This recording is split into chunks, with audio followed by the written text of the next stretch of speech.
welcome to our 2022 Pioneer SS171. Starting right in the back bumper here, just reach in, pull that cap out of there. Inside of the back bumper, you're going to find your sewer hose. So just take note of those two ears and the adapter here. That's how I'll be hooking it up to your sewer system. And then the hose itself, once fully extended, is about 20 feet long. Just keeping it stored in the bumper back here, just to help keep any sort of stench out of the unit and keep things a little bit fresher for you. And then that cap just presses back into place.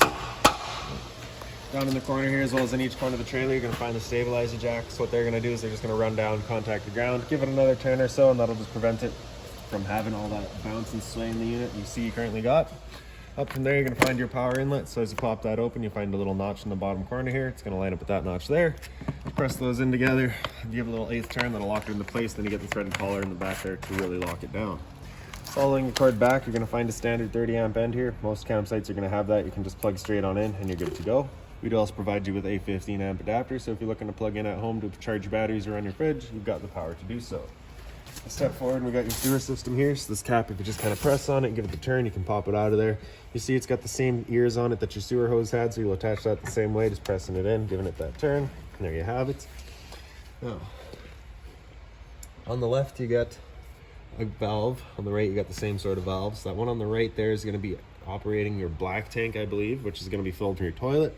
So that's going to be your dirtiest water, so we'll be dumping that first. Once that's done, you can then come to the valve in front, and that's going to be controlling your gray tank. Gray tank is filled from your sinks as well as your shower, so typically cleaner water. We'll dump that last just to help keep that hose as clean as possible. Towards the front of the unit, we got your hot water tank here, so that key, you're going to line it up and you can pop it on open. Turning it on with electricity, you got a switch down in the bottom corner here. Just turn that switch on. Sorry.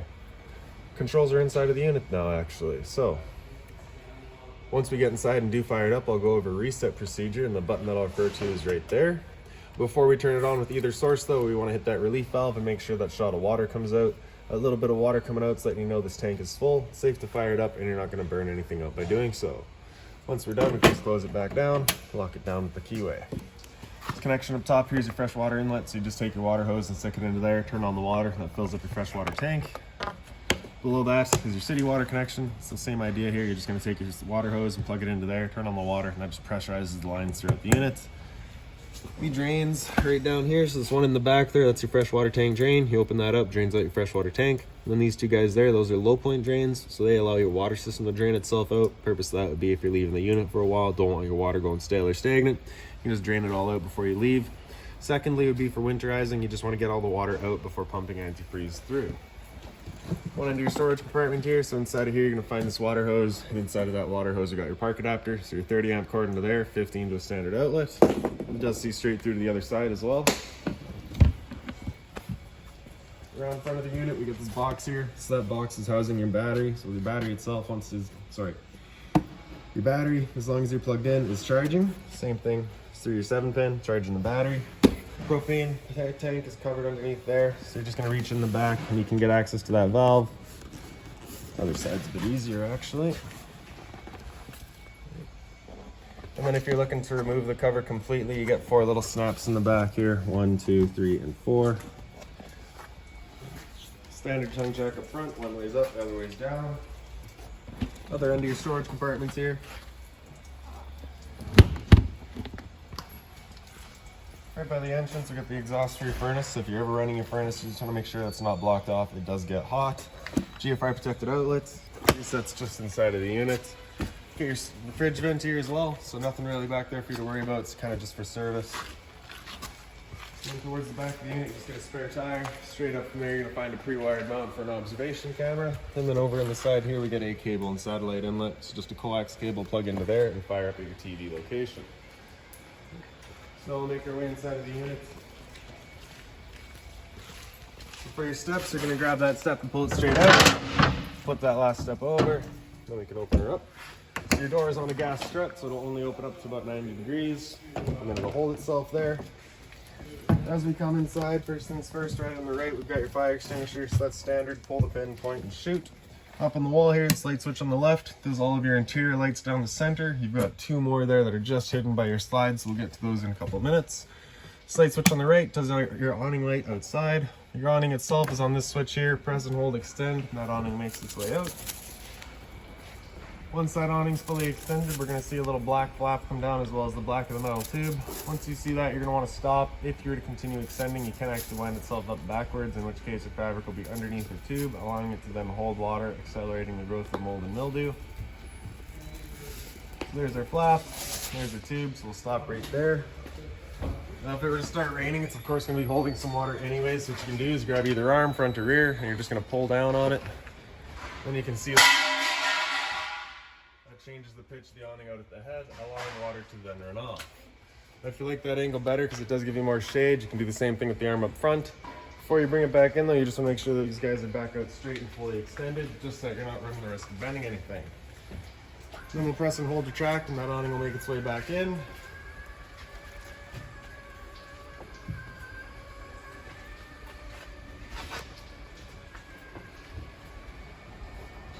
Again, we're just watching, making sure that our fabric is over top of the tube. And another thing to keep in mind with your awning is once you get up to about 15-20 kilometers an hour wind, you want to bring it back in because it is catching all that wind and you do run the risk of bending your arms.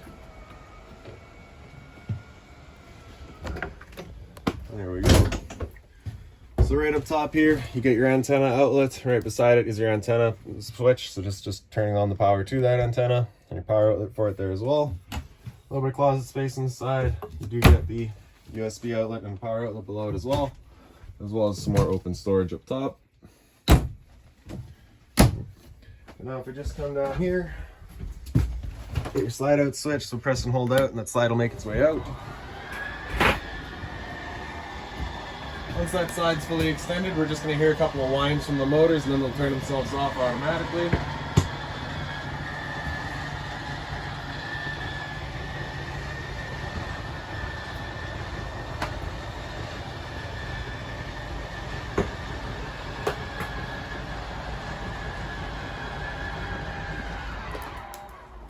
Go.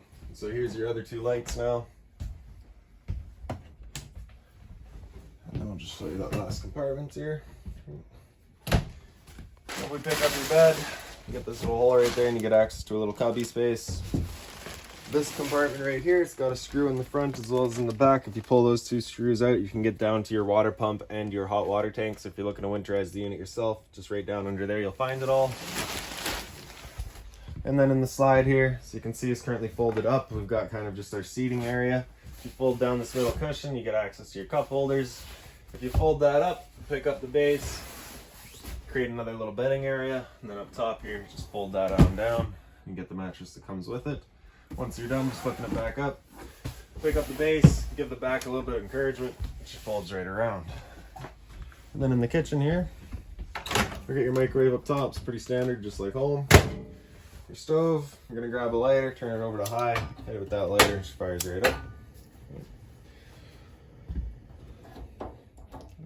And down from there, got a little bit of drawer space, and down below that's your furnace. So once we fire up, I will show you, you can actually see the flame down in the bottom corner there, once we get it fired up, of course.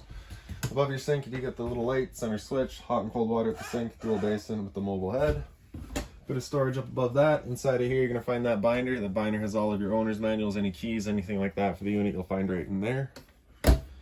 And then beside that is your fridge. So up top here, got your controls there. So the one on the left, that's your power button. So with that at flush, it turns it on. The button on the right at flush is going to be running on auto. Auto's first going to look for AC power. If AC power is taken away, it'll automatically flip over to gas. If you're out boondocking and you want it solely running on gas, you're going to have that button come out over flush and it'll fire up on propane. So it's your freezer up top and your fridge down below. Temp selection right in the back corner there. As the sticker says, down is warmer, up is colder. Below that we got your converter. Press the top and center and she pops on open. Get all of your breakers across the center there. Whenever a breaker breaks, it's going to sit in the middle, so just turn it off and then back on to reset it. And on the right side you get all of your fuses.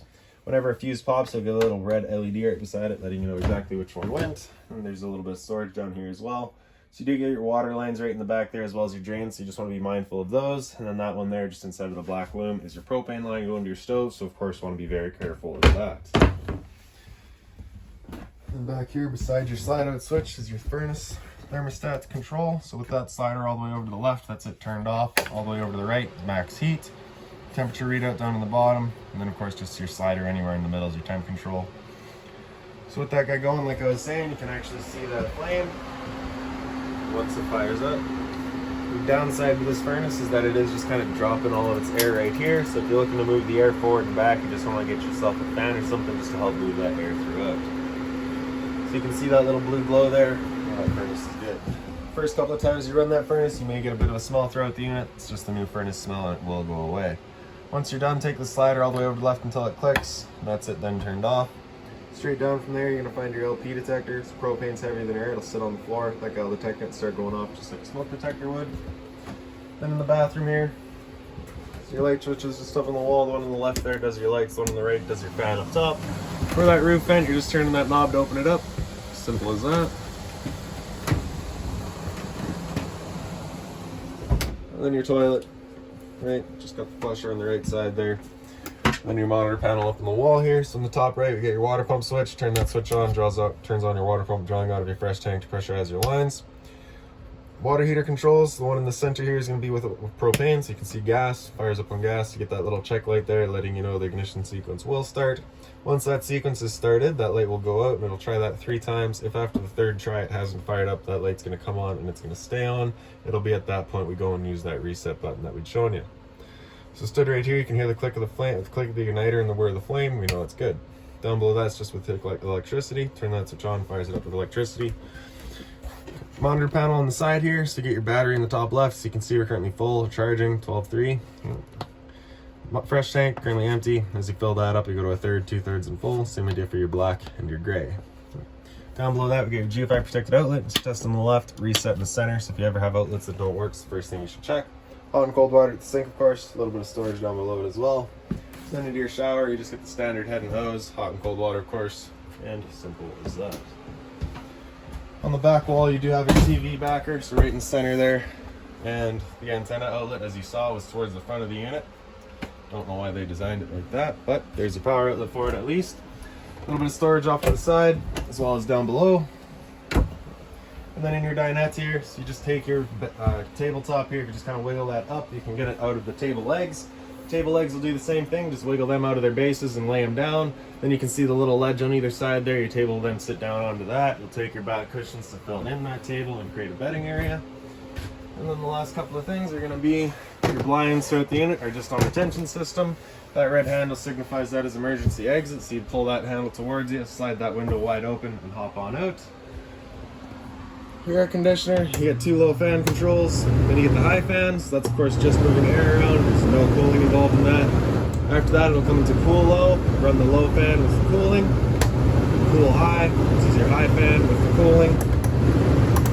And then in the back here you have this temp control, so basically you're just going to be leaving that in max cool. Why did that happen?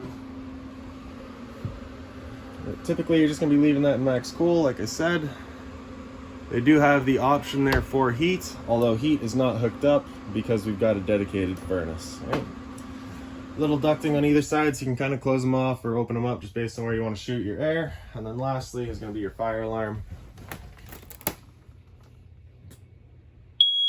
And there we go. So that's about it for this little guy. If you've got any other questions on the unit, please feel free to give us a call, 204-237-7272.